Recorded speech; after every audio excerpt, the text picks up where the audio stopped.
welcome to the MessianTics podcast, a podcast about all things Messianic Judaism. Each episode, we will be sharing our opinions as we tackle some of the biggest issues in Messianic Judaism.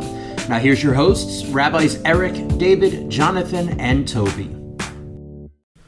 Good day, guys, and thanks for joining us on another episode of the MessianTics podcast. We are actually down one today as Rabbi Jonathan is not with us as we record this episode. He and his family are out of town visiting family, so we will look forward to having him back with us in our next recording. But nonetheless, we want to talk about something that I think is really vital and important right now. And part of what kind of struck this to me, we're dealing with the Jewish world as a whole is still dealing with and aching in our hearts at the events that have transpired, beginning with October 7 with the Hamas attack on out of Gaza onto southern Israel and everything that's still going on there, the war that's still raging between Israel and Hamas, and in particular what we see positive and what we see negative around the world to that regard. And I'm not even wanting us to dive into the anti-Semitism and the rising or now growing more so voice of that. But there's a whole other side of this that I think we've kind of ignored inadvertently in the Messianic movement that I think is necessary for us to delve into. And that is the reality that, for lack of a better way of wording it, this is our time to shine. Right, this is the Messianic Jewish Movement's time to shine, whether we realize it or not. And I realize that's not necessarily the best way to word it, but that's the reality. Because what we've noticed in the world around us is that, for the most part, obviously they're outliers, but for the most part, the Jewish world has come together in unity like we've really never seen before, and really powerful ways. I mean, just the response to the IDF calling up reservists. They've had 150+% response, right? So if they called up 100,000 people, 150,000 came and responded to that call and are fighting. Now, they've called up a lot more than that, but nonetheless, just we see that, and that's across the board. That's secular, that's religious, that's Orthodox, that's everybody that has responded to that call for reservist call up. The entire Jewish world has come together in unity, obviously, again, with the exception of some outliers, has come together in unity against anti-Semitism, against the Hamas attack, and so on and so forth. And yet, for whatever reason, Messianic Judaism, who should be leading the way on unity, who should be, as we read in the scriptures, should be the head and not the tail. Yet, for whatever reason, we are not leading the way on that. And so today we just wanted to kind of delve into that conversation. What is unity? How should it exist? What should we be doing as a movement, Messianic Judaism as a movement, to influence the greater Jewish community for the good news of Messiah, for the light of Messiah? What should we be doing to become the head and not the tail in this scenario? And how do we turn this around? We're now, a month and a half, almost 2 months. We're now 2 months into this battle. From October 7, almost 3 months, January 7 will be 3 months, right? And so we have not really pressed into the precipice of what Messianic Judaism could be doing for Mashiach, for the kingdom, in the midst of this crisis. So we just wanted to kind of toss that one around and dialogue on it some, and hopefully it's a blessing to you, and I hope that you'll dialogue with us some in comments through as you listen to this episode, and let us know where your thoughts and heart is on this matter. But with that said, I'm going to kind of toss that softball out there and let Rabbi Eric or Rabbi Toby take a swing at the pitch, and we'll go from there. Well, I wanted to say, as we get into this, that there have been some events within the greater Jewish community. For instance, in Washington, D.C., they had somewhere between 350 and 500,000 Jews from all backgrounds, all branches, gathered together to stand with Israel. And there have been Stand for Israel groups and rallies around the nation where Jewish people have got together to do things. But we really haven't had a messianic response in that way. We've joined with others, but again, we have something that that the greater Jewish community doesn't have, and that's Yeshua. And we have to acknowledge that there is a difference between us. While we're part of the greater Jewish community, we're a unique part because of our faith in Messiah Yeshua, our belief in him as the light of the world, as the restorer of the nations, as all of the things that he is.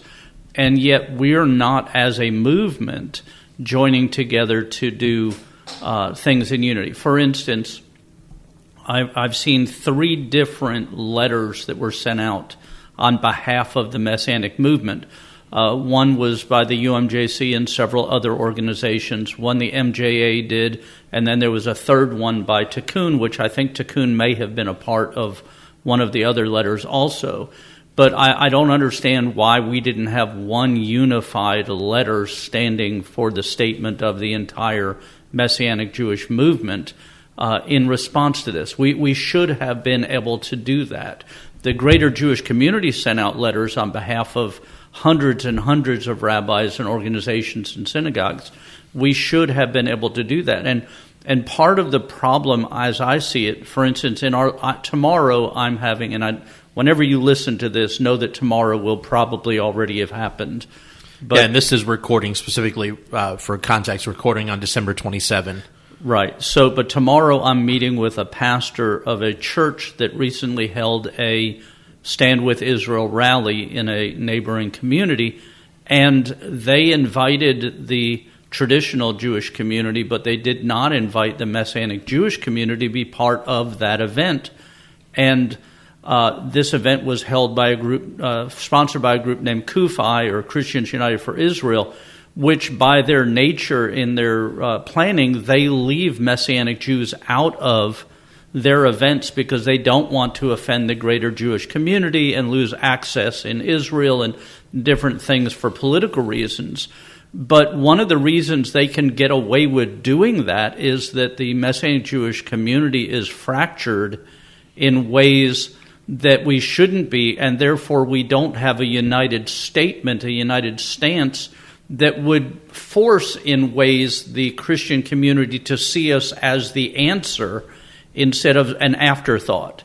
And so I'm meeting with the pastor to discuss why they left as a congregation. Do you realize that it's anti-Semitic to leave Messianic Jews? You can be anti-Semitic only to Messianic Jews and still be anti-Semitic.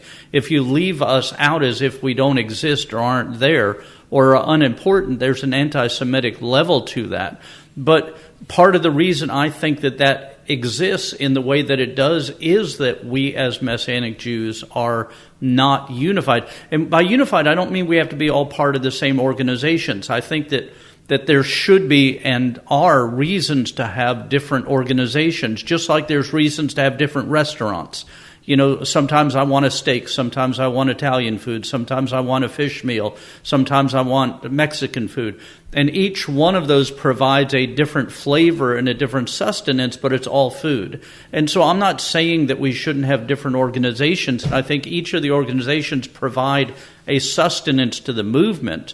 But I think that as those organizations, we should be able to get together on important issues and speak as one voice into those matters. You're meeting with this guy to probably, I'm assuming, to educate him on what kind of who we are, why it's important to include Messianic Jews as part of the greater Jewish community and the believing community. Did he? I don't know how much you've talked to him. Did he?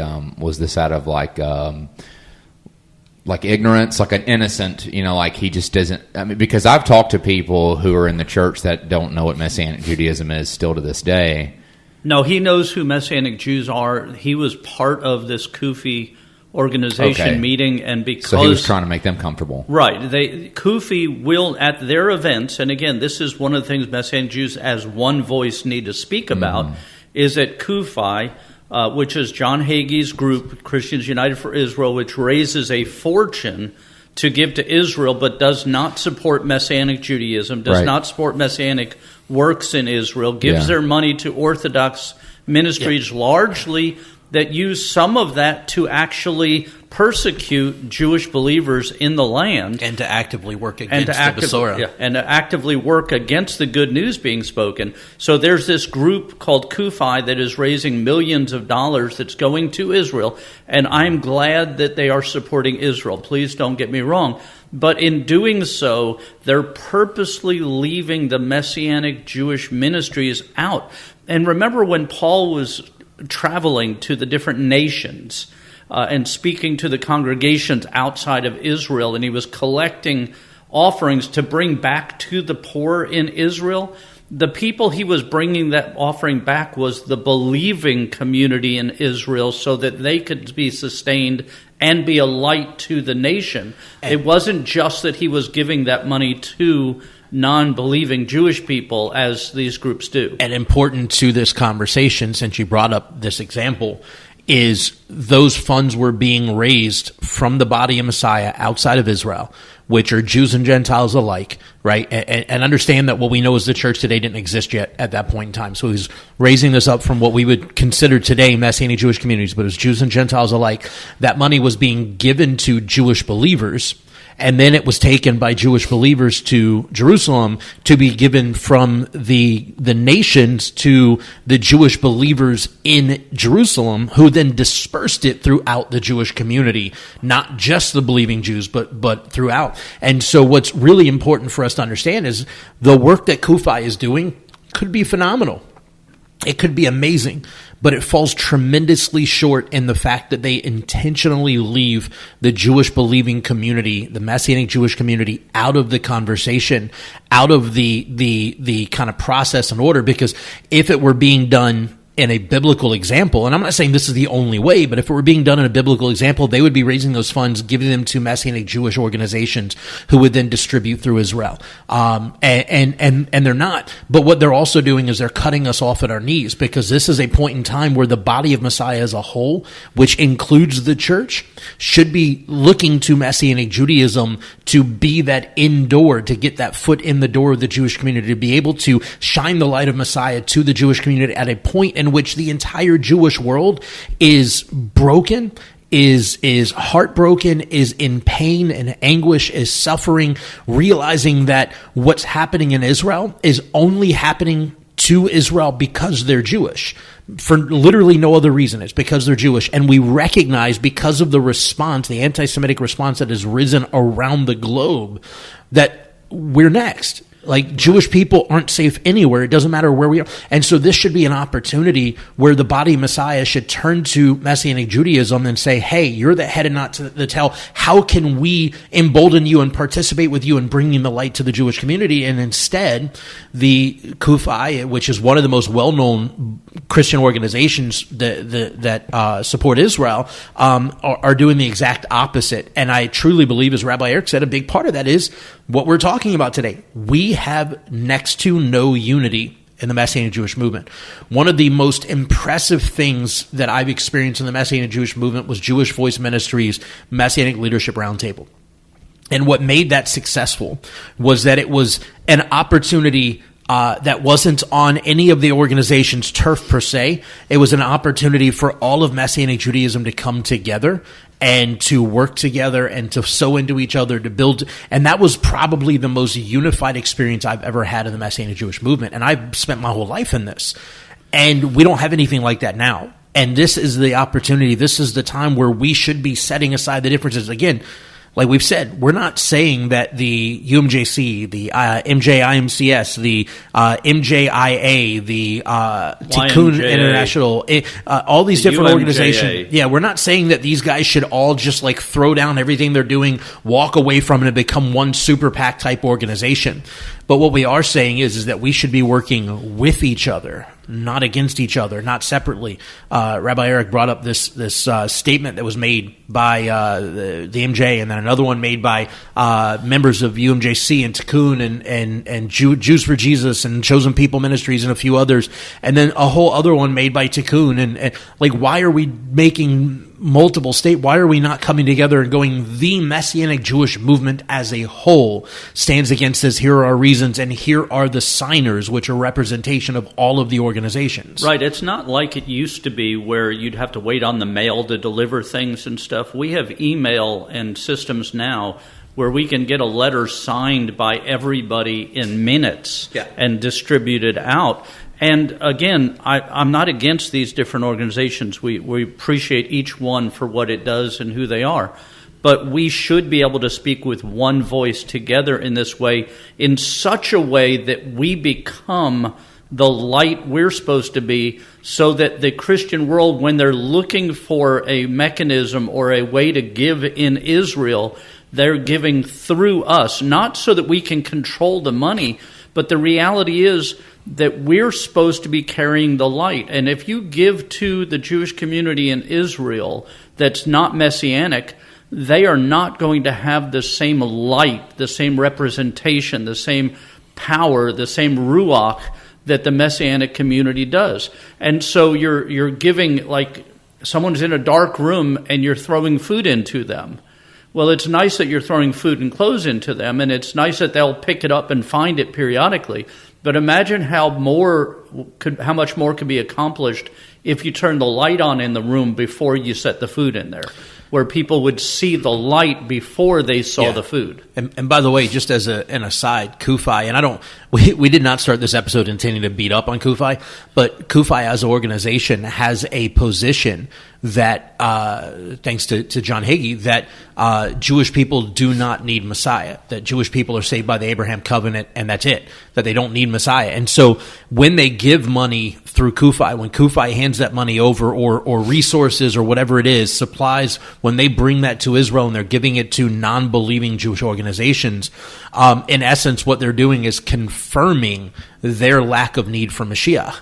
And it's the body of Messiah who's called to be called to go and bring the good news of Messiah to the ends of the world, to every tribe and tongue, to every nation, to the Jew first and also to the nations, are saying, hey, here's a bunch of money, but by the way, we just want to remind you, you don't need Yeshua. Yeshua doesn't matter to you. He's our thing, not your thing. Yeah, when you give to CUFI or other groups like CUFI, in essence, you're doing the exact same thing that Rabbi Eckstein's group does, which is to collect money from Christians to give to Jews in Israel that aren't believers. And therefore, you're not sharing the good news of Messiah while you're sharing your goods. And so we're defeating part of the purpose of sharing, which is to share Yeshua, which is our primary purpose, because someone can be well-fed and lost. Someone can be safe and lost. But in order for them to be right with God, in order for them to be born again, they have to hear the message of Messiah. And again, I believe that one of the reasons that that the Christian world doesn't look to the Messianic Jewish world to be their door into Israel is because they don't see us speaking with one voice in unity about things such as this. We should have put together a strong letter unified against anti-Semitism in the colleges and on the campuses and in these cities. The Messianic Jewish community should have gotten together and written one immediately as a response, unified, speaking on behalf of the hundreds of thousands of Messianic Jewish believers and non-Jewish believers in synagogues in the United States. We should have responded to October 7th in unity. We should have done what many others did, including Rabbi David's congregation, our congregation. When this happened on October 7th, immediately I posted links to different organizations led by believers in Israel that people could make donations to, where that funding would go directly to them, and 100% of it could be used for those in Israel. So the problem with Kufi isn't anti-Semitism as much as it's bad theology. I mean, that is what it is. I think it's bad theology rooted in a spirit of anti-Semitism. Well, yeah, but I don't think that the people that... Correct. The Christians and the people at church and John Hagee and those guys, and I knew a guy who was... I didn't know him really well, but at one of the congregations I attended over the years, the rabbi there knew a guy who was connected with John Hagee, and I mean, he. I mean, I didn't know him personally, but I mean, he seemed like a great guy who loved God. But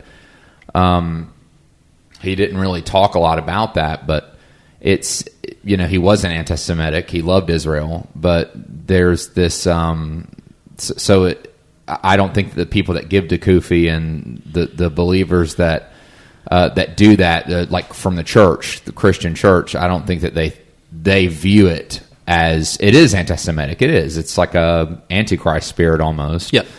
But I don't think they see it as that. But it is bad theology. I think the reason why Messianic Judaism doesn't do a good job combating stuff like Kufi and stuff, it does have to do with the lack of unity. But there's this issue that I think Messianic Judaism as a whole, whether it's MJAA or UMJC or whatever, the different organizations, but it's a cross-organizational issue. They don't know the Messianic Judaism still doesn't know what to do with its Judaism. And what do I mean by that is, like, for instance, and I'm not going to name the congregation, but there was one congregation, and every now and then, you know, I'll check out other Messianic congregations' websites and stuff and read about their statements of faith and things like that. And this one particular one came across, really struck me the wrong way, because they said, we do not, and I'm paraphrasing, but they basically said, yes, we are a Messianic Jewish congregation. We do not see ourselves as a better type of Judaism. We do not see ourselves as more authentic and more, and I'm just like, what? What do you mean? You're not, I don't mean it like you're better because God picked you and liked you more, but are you kidding me? Like, you have the Messiah, you know the Jewish Messiah, you've accepted Yeshua as the Messiah, you have the Spirit indwelt in you, you have every heavenly blessing. It's a completed form of Judaism, but you're parking yourself with the rest of Judaism. So, and it's like, do I understand what they're doing? I understand it. Now, you can understand something. That doesn't mean you have to like it or agree with it. I understand what they're trying to do. They're trying to kind of be in solidarity with the rest of the Jewish community, but what they're doing is they're lessening they're cheapening the power of God and by saying, well, yes, we're Messianic, but hey, we're no better than you guys. I'm like, yeah, you are. You're way better off. You're way better off. Right, and this goes exactly. Or at least you should be. No, but you're way better off. Right, this is exactly what we're talking about, and I'm so glad you brought this up. They don't know what to do with their Judaism. Right. It's not parked in the right place in their heart. So they're like, it's almost like they're saying, and I'll let you say something, but it's almost like what this particular congregation said, oh, so what you're saying is, it's you're equating salvation in Yeshua with your Judaism, when salvation in Yeshua the Messiah, even Paul said, man, my Judaism is garbage compared to the exceeding knowledge. That doesn't mean Judaism's garbage, but Paul's saying if I have to pick one. So there's Messianic Judaism still, you would think they would know what to do with their Judaism, but they don't. And we see that in treatment of Gentiles, and we see that in statements like, oh, we're no better. No, conservative, keep doing your thing. Keep being lost. Yeah, we in the same way that, and Rabbi David mentioned this on a program, an episode a while back, but in the same way that we feel, and why I mean not us, but the movement as a whole still feels like when somebody says, oh, you're Jews for Jesus, that we have to almost apologize and preface that. Some of the people in the Messianic movement feel like almost like they have to be apologetic about the fact that we believe we're right. I'm Messianic Jewish because I believe Messianic Judaism is right, as opposed to... Yeah, Yeshua said he was the truth. Right, as opposed to conservative Judaism or Reform Judaism or even Christianity outside of Messianic Judaism. If I believe conservative Judaism was right, I'd be conservative Jewish. And if I believe that Christianity outside of Messianic Judaism was right about everything, I'd be a pastor. I wouldn't be a rabbi. But we need to quit apologizing for that, and we need to unify about the fact that we have a message.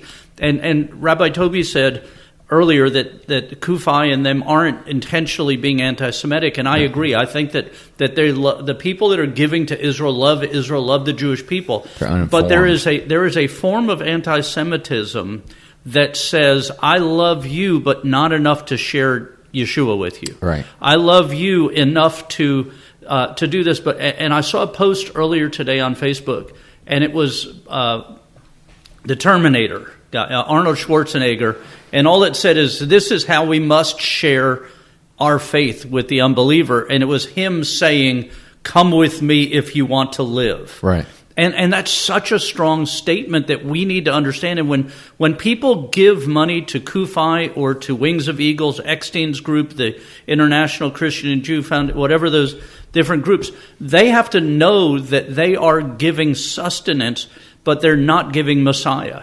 That they're, if somebody is lost and out in the middle of the water and they're bobbing up and down and they're going to drown, and you drive out with a boat and you throw them a life preserver and then you drive your boat off and leave them in the middle of the water, you didn't save them. You didn't give them what they needed to be saved. You just extended their life for a period of time. Right. And when we're giving to these groups like that, people are just sustaining their life. They're showing, I love you enough to feed you, but not enough to share Yeshua with you, which ultimately, if you want to live, come with me, has to be our message. Right. And I think that when I think of what I was saying earlier about the lack of unity in Messianic Judaism and how that connects to what we're talking about with Kufi and all that. Again, the elephant in the room is Judaism itself. Yeah. Identity becoming idolatry. Yeshua, some of these really orthodox and observant leaning Messianic congregations, they treat Yeshua like he was they put him on the level. It's just my perception. They treat him like he's like Rashi or Rambam. He was just a good teacher. Yeah, he was a good teacher. I'm not saying that's what they believe, but that's how they treat him. Like he was just another really great guy. I'm like, no, he was a good teacher. But he also said he was God. He also said he was the truth. And there's so many scriptures, and we don't have to go into it, but just even Paul said in Romans chapter 3, he said, are we Jews better off? No, we're not. So if that's the case, then the message in Messianic Judaism doesn't need to be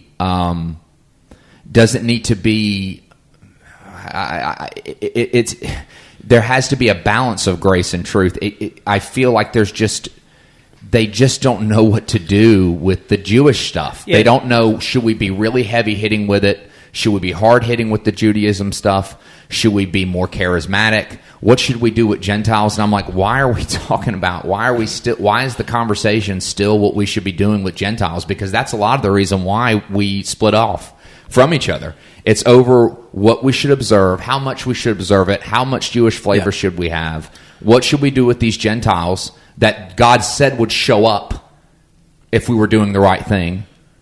And I think that's why, and we're too busy flinging crap at each other, that over these little things that Paul said, guys, the substance is in Messiah, that the large portion of religious Jewish people that don't believe in Yeshua the Messiah, they're able to, they're getting all the airtime and stuff like that. Yeah. So, I'm sorry, I'm going to backtrack for a second.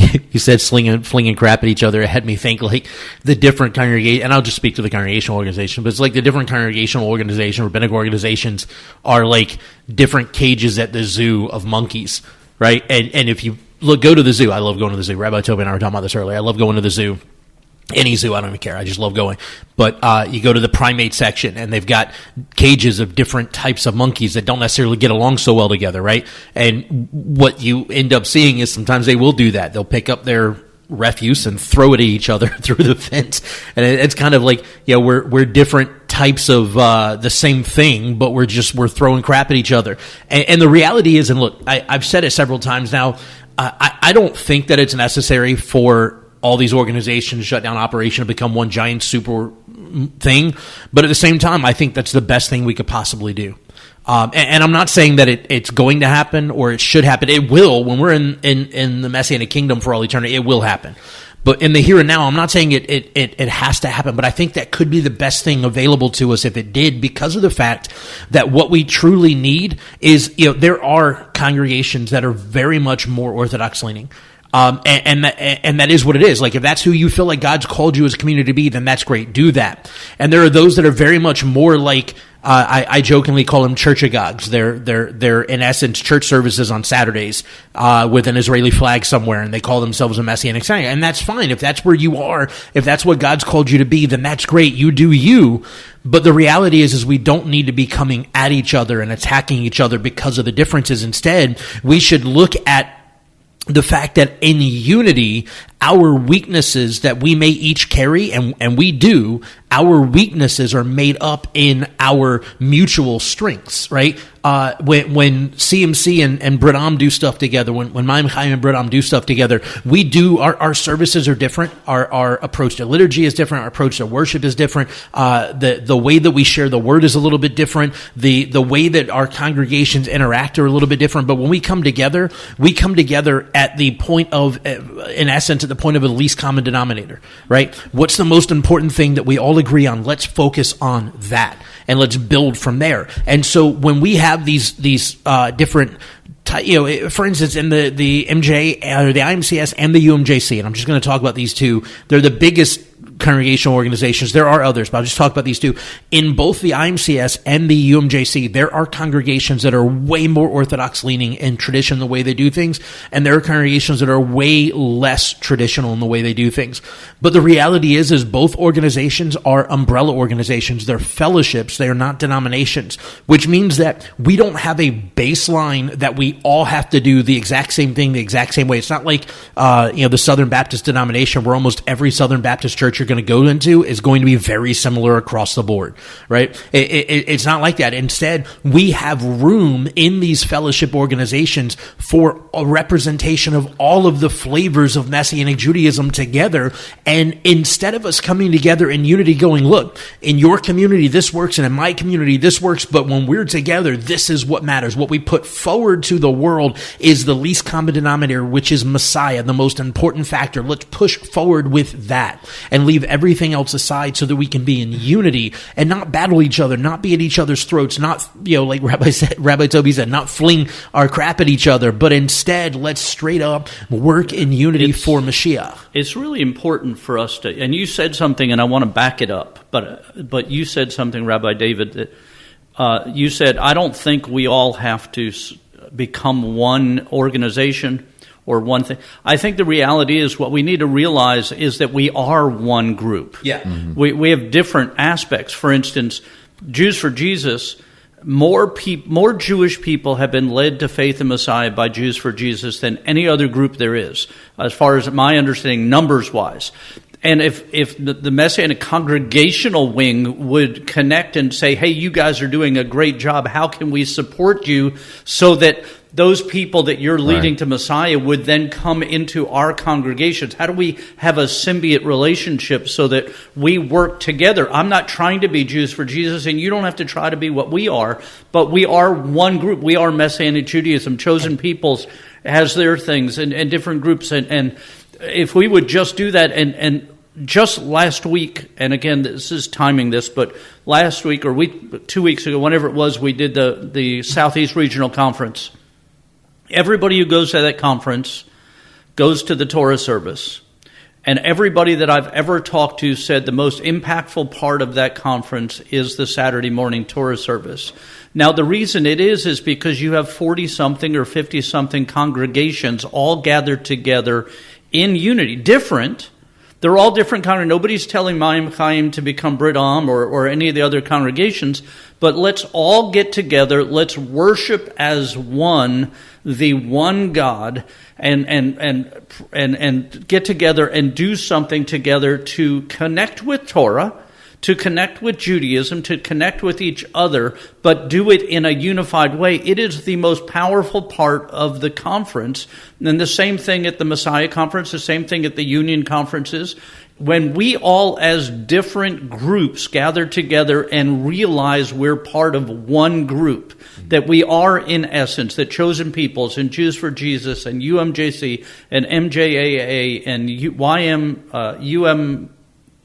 and all the other different groups that make up Messianic Judaism, when we realize that we are all Messianic Judaism, and speak in that voice that we are one group serving God together internationally with our differences, that we have different jobs, different roles, different functions within the community, but we're all one, then the Christian world will start to look at us and say, this is the group that's going to lead us into this. We will become the head instead of the tail. We will become what's prophesied, and then the rest of the world will line up with us to accomplish great things and bring light to the world. But until that happens, we're not going to, till we realize that.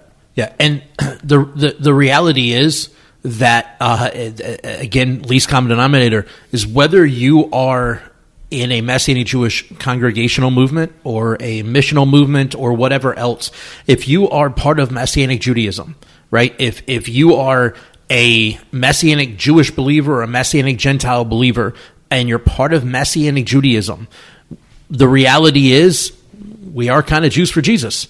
Right? That's the whole thing that really matters is that we believe that Jesus is Messiah, and the rest of the Jewish world doesn't yet. And this is a terrible crisis, right? The war in Israel since October 7. October 7 was the per capita the highest death rate of Jews in one day since the Holocaust, and it was solely because they're Jewish. I mean, it's a terrible reality, and it's continued on since then. And this isn't to lessen the lives of Palestinians that have been lost either, because there are innocent Palestinians that have lost lives as well. And as a Jewish believer, forget being Jewish, as a believer, I mourn over the fact that there are evil humans in Hamas that have died. Right? They did terrible things. The stuff that they have done has been absolutely atrocious, horrid, and evil. But they died not knowing Mashiach. Right? And that's the thing that bothers me the most. But here's the thing is, we are so divided. We are so broken. We are so all over the place that the Christian world and the Jewish world look at us last. Right? They're not coming to us. October 7 occurred, and the church world isn't coming to us and going, hey, Messianic Judaism, what can we do to come alongside you? What can we do to stand with your people? What can we do to participate in the restoration of Israel? What can we do to participate in supporting Israel through you, and so on? They're not coming to us to do that because they don't know us. They don't know us because we don't have a unified voice. Right? John 17, Yeshua's final prayer. He straight up says in verse 20 to 23, I think it is, he says, I pray not for those that are with me now, talking about his disciples, but all of those that will come to know me because of their message, talking about you and I 2,000 some years later who came to faith because of the good news, the Gospels, right? That they would be one as I and the Father are one, that they would be united, and through their unity, the world would know who sent me, right? We are so broken and so divided.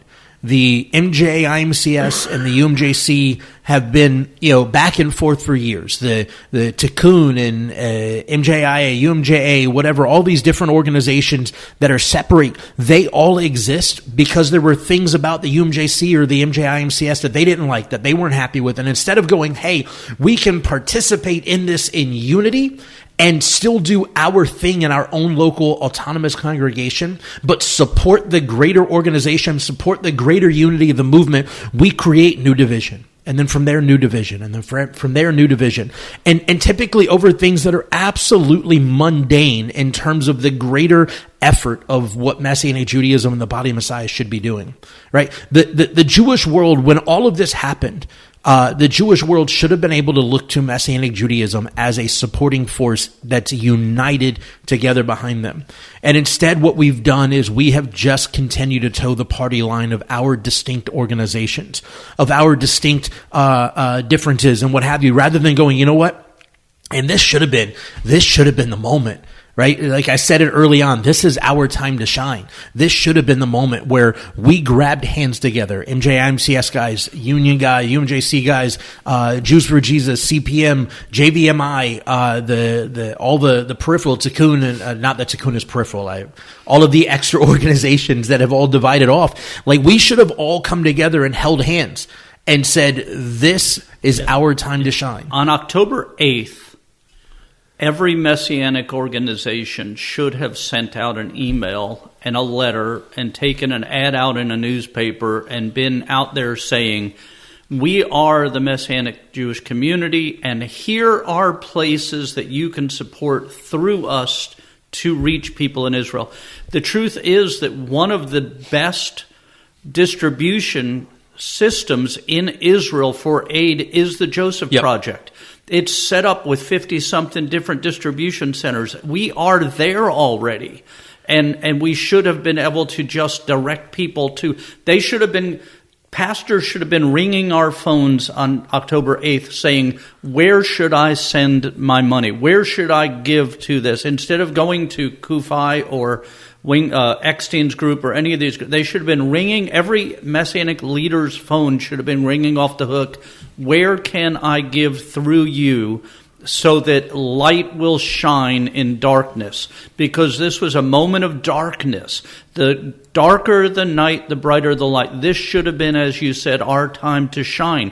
We should have been the light in that community together, and every one of us should have had our phones ringing, our emails jammed up with people saying, where can I send? And we should have been able to say, as a people, as a group in unity, send to the Joseph Project, send to Tikkun Israel, send to here. Here are the addresses. Here's the direct links. If you want to help with this, this is the group that does that. If you want to help with this, this is the group that does that. And in unity, we should have been able to do that, and we'd have been leading the path for people to follow, instead of here we are in almost January, and a letter got sent out today. A letter got sent out last week. We're months behind the ball on this in trying to do this in unity, and we should not be that way. No, we're months behind the ball because we weren't doing it in unity. Right. Yeah, well, I don't think that the reason for delaying, and I don't know all the reasons for the delay. I was shocked. I thought that when you were, and I'm not trying to be dramatic or making this up, but when Rabbi Eric, when you were showing these letters, I was like, oh no, this can't be about October 7th. That was 2 months ago. I mean, not that our awareness should have waned or gone down, but like statements 2 months later, like what? No, I was shocked that was going on. I don't know. So I just have to say that. But then I don't think that, and I've heard this too with things that don't have to do with things like October 7th. But I remember speaking to, years ago, I was at a congregation, and the conservative synagogue in the city would have a big Holocaust remembrance service, and they would have a Holocaust survivor come, and I said, hey. Said to my leadership, I said, why don't we do something for Yom HaShoah? And their response is, well, the conservative synagogue here in the community holds a big thing, and we don't want to take from that. I'm like, but we have the Messiah. Like, why are we taking a back seat because we don't want, what it is, okay, so you're choosing being friends with someone else and aligning with another person, then you're choosing that over the Messiah. You're choosing that over what we have to offer. You're saying that what we have to offer isn't as important because you just don't want to make the conservative synagogue mad when you do that anyway, when you talk about Yeshua. Yeah. And that's exactly why CMC does our public menorah lighting, is because we would join in with the traditional Jewish community when Chabad would do theirs. And we were coming back one day from Chabad's public menorah lighting in Mobile, and we went, why the heck are we not doing this? Like, right. We have the light of Messiah. This is the season, the festival of lights, the festival of dedication. We have the light of Messiah because of our dedication to Yeshua. Yeah. Why are we not doing this? We can do it bigger. We can do it better. And because it's our event, we can share Messiah. Yeah, go ahead. And we have non-believing Jewish people that come out all the time because they're just excited there's something Jewish happening in the area. Right. But what they don't know when they come out until they get there and they hear it is we're Messianic. Like, right. Yes, this is a Jewish thing, but we are a Messianic Jewish congregation, and we are going to share Messiah foremost and across the board. And it's been a huge blessing and it really came from that same reality. It came from that question. Well, why are we not doing this? Right, and I think that, and I guarantee you that's part of the problem. And part of the reason why Messianic Judaism shuffles its feet with certain things, because instead of looking to ourselves, we don't want to upset the greater Jewish community. Well, we're part of the Jewish community. Of course we are. We're part of the Jewish community, and we don't want to upset them. So we're gonna join in with what they're doing. I'm like, no, they should be wanting to join in because they know we exist. I mean, they know we exist. So my thing is that why are we shuffling our feet when it's like, oh, well, the blank will make a statement. This organization will make a statement. They're holding a Yom HaShoah service. They're having a Hanukkah lighting. And we'll just go to that. And I'm like, no, we can do our own and actually share the Messiah because we're better off. Yeah. Because we have the Messiah. So it's this shuffling our feet at the expense of the gospel. So what? Well, we still want to be looked at as Jews. Well, they don't look at you as Jews anyway, bro. Yeah. Your being there doesn't save the day. It's not changing their opinion any. The truth is, it's a good point. No, they look at you as like, oh, those the truth those is Christian Jews, those poor, Yeah, the truth is that all of that feet shuffling stuff doesn't accomplish what the goal is, which is to get people to look at you like you're Jewish. Whereas I have a great relationship with our local conservative rabbi, who actually has come to our synagogue with his family and is teaching with me and joint teaching things. Mm-hmm. Because I went to him the very first day I met him and sat down and said, look, I'm a Messianic Jewish rabbi, and I want every Jew in Pensacola to come to my synagogue. You're a conservative rabbi, and you want every Jew in Pensacola to come to your synagogue. And as long as we understand that that's where we are, we believe what we believe. I'm going to try to share with you. You're going to try to share with me. But I'm not going to pretend that I'm not Messianic so that you'll feel better about it. And he ended up inviting me to come to his synagogue to teach about the Messiah from a Jewish perspective with him at his synagogue, because we didn't pretend or water down who we are. We said who we were right up front. And because of that, he looks and says, we're Jewish. Not in spite of that. We're not hiding it. We're not pretending. We're not trying to get in under the radar. We're not doing any of that. And the same way with you guys. You do your public menorah lighting as the Jewish community of your city, so that people, it's not behind the door. It's not, we're trying to ease our way in. And when we realize that who we are, if we could ever realize who we are, and actually walk in that. If we would all look, if everybody in the Messianic Jewish movement, both Jewish and non-Jewish, would start to walk as who we are, in unity, not looking for differences and not even looking for similarities beyond Yeshua, but knowing that Yeshua is our similarity, and that each of us have our different roles and functions. Our congregations are different. Our worship is a little different. Our liturgy is a little different. All of those things. But our Messiah is the same. Yeah. When we did that, when we get there, we will speak with the voice of millions and become the light we're supposed to be to lead our people. Yep. Just to reiterate this, the reality is, it doesn't matter how we apply Torah to our lives.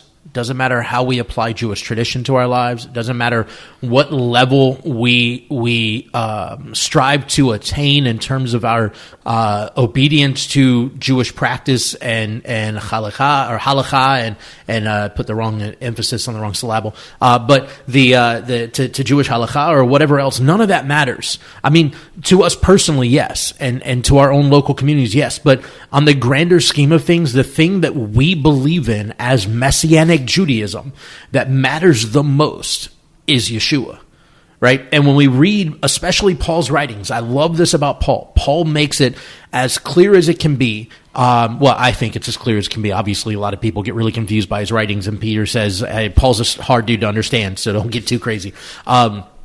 But the reality is, Paul makes it very clear that we should always adhere to the least common denominator, because that's the most important factor, and that's Yeshua. I believe Yeshua is the most important piece of the puzzle in Messianic Judaism.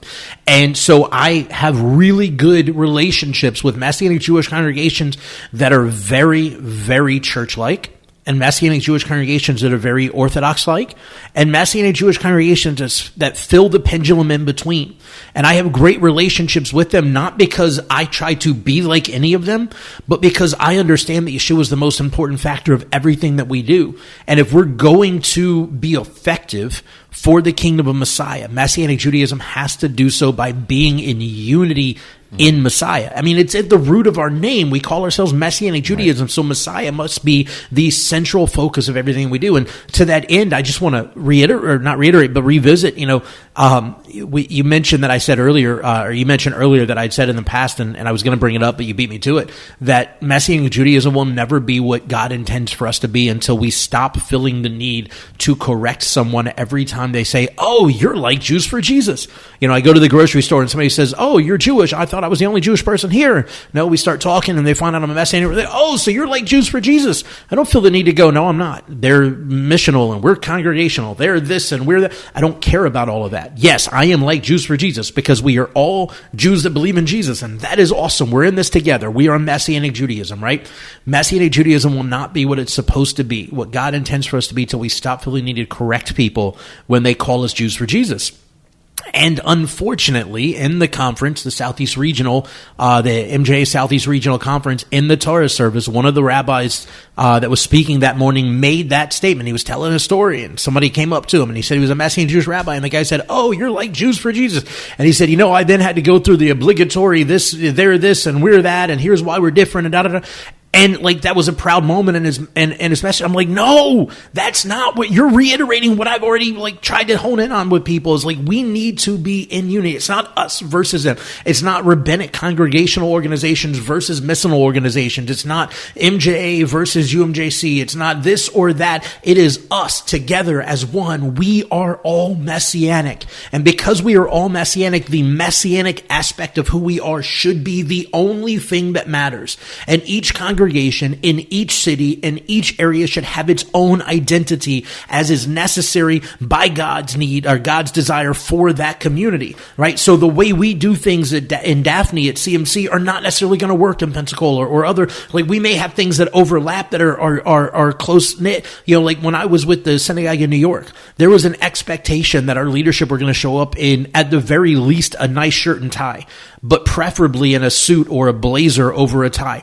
Preferably that was why, because in New York, that's the expectation. When you come to synagogue on Saturday, everybody's going to come dressed to the T's, right? In the church world, they'd say you're going to come in your Sunday best. Well, in New York, you're going to come to synagogue in your Shabbat best, right? But in Daphne, on the Gulf Coast, in a beach community, nobody shows up in their best. Nobody goes to church wearing their best for the most part, right? It's generally people at our congregation, you'll find everything from Rabbi Toby, sometimes in a 3-piece suit, all the way down to the dude that showed up in cargo shorts, flip-flops, and a t-shirt. And everything in between. Right. And we don't try to be something we're not. We just try to take what God has called us to be and do that where we are. And to understand that the Messianic Jewish Movement should have the fluidity and autonomy in each congregation to allow for each congregation to be unique in their own place, but also supportive of one another, encouraging of one another, uplifting of one another, and supporting the community of believers as a whole as the head and not the tail, because Messiah is the central focus of everything we do. Yeah, Rabbi Toby said something really powerful earlier, and it was that he was quoting Paul, but he says, I count everything as dung except for Yeshua. And until we realize that our Venn diagram between the Messianic movement, the center thing that makes us all connected is Yeshua, and that everything else is what makes us different, and that's fine. But we can be unified and speak with one voice when we realize that Yeshua is our connection. It is our center of our Venn diagram that makes us all uniquely one. Yeah. And when that happens, when we realize it, it'll change everything. Yeah, it's not this... look, I'm all for And Yeshua is all for, Jewish nationalism and stuff. He's all for that, coming back and saving Israel and all that. But that's not the basis of salvation. And I think that what you just said, I'd like to hear more Messianic leaders in the UMJC and the MJAA and wherever. I'd like them to hear more.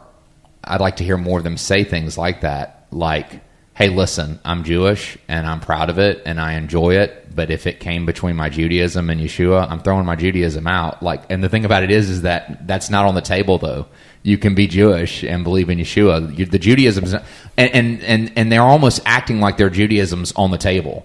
Like, oh yeah, and I'm like, no, it's not on the table. Like, you can have all that stuff, but you have to understand in its proper place where it ranks. Yeah, and when we're saying this, and Toby, you're absolutely right. When we say this, it's like they're afraid to say. It's like they're afraid to say. All of us at this table practice Judaism. Yeah. We all wear kippot, we all wear tzitzit, we all go to synagogue on Shabbat, we all love liturgy. We're none of us are demeaning Judaism or the aspects of observance. We all love it and it's part of who we are, but it is not our identity.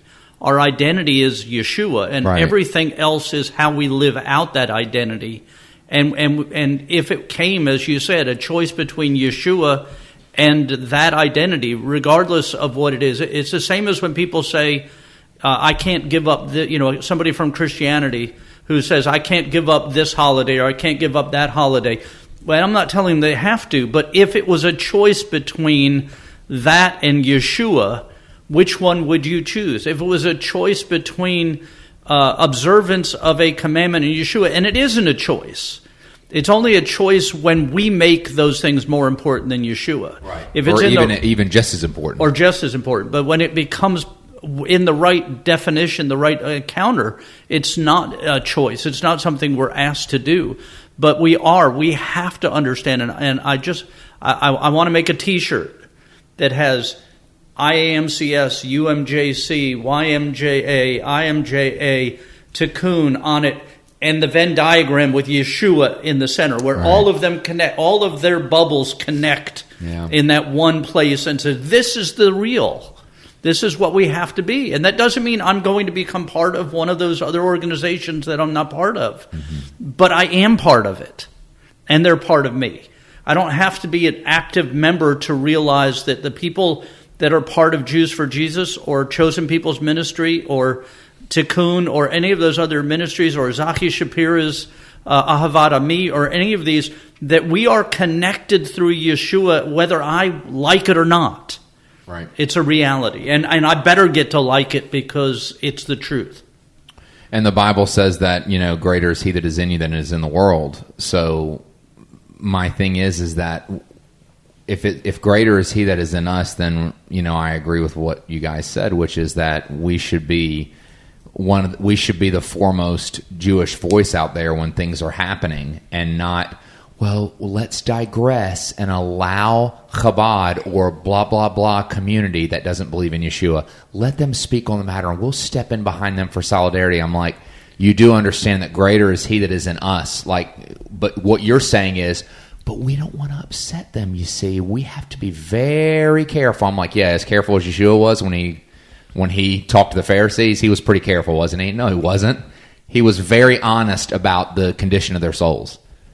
He was very honest about it. Anyway. Well, with that said, we really do pray that this conversation was edifying for you, and more so pray that it does, in fact, bring about a stability of unity in the Messianic Jewish movement, so that we as a whole can move forward with being the head and not the tail, and bless the Jewish world, bless the world as a whole with the truth of the light of Mashiach, of Yeshua, our Messiah. And we hope that you'll interact with us. Like, seriously, this was a spontaneous conversation that came from something that kind of had been working on our own hearts separately, that we wanted to have in dialogue on this particular episode, but we'd love to hear from you. So please comment wherever you see this, if it's on one of our social media posts or if it's on the podcast itself, wherever you're listening to it. Share some thoughts that you have with regard to this, and let's move forward in unity as a movement, you move forward in unity for Messiah, putting Messiah foremost above all else, so that our Jewish world and the world as a whole, Jew and non-Jew alike, will see the truth of the light of Messiah as the central focus of who we are. And let's stand today and moving forward, recognizing that this is Messianic Judaism's time to shine. Let's make sure that the Jewish world comes to know the truth of salvation in Yeshua, because Messianic Judaism, Jew and Gentiles alike within Messianic Judaism, are united for Messiah before all else. We'll see you guys later. Thank you for listening to the MessianTics podcast. Make sure to subscribe so you can be notified every time we drop a new episode. And be sure to follow and interact with us on social media at MessianTics Podcast.